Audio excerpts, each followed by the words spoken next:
Student. ఇప్పుడు Madhavarao sir చెప్పారు అల్లరి చిల్లరగా విద్యార్థి అని. అవును, టీనేజ్ ఒకటి ఉంది కదా, దానిలో ఎవరైతే అధిగమిస్తారో వాళ్ళు ఫ్యూచర్లో గ్రేట్. ఫలాని వారు మా గ్రామానికి ఇచ్చేసి మోడల్ గ్రామంగా తీసుకుని మాకు ఈ విధమైన సహాయం చేశారు.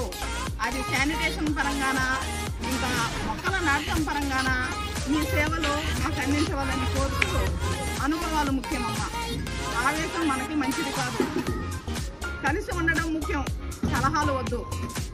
కావున మీరందరూ ఆ గ్రామాన్ని మీరు ఎంచుకున్నందుకు మరొకసారి మనస్ఫూర్తిగా కృతజ్ఞతలు తెలియజేసుకుంటూ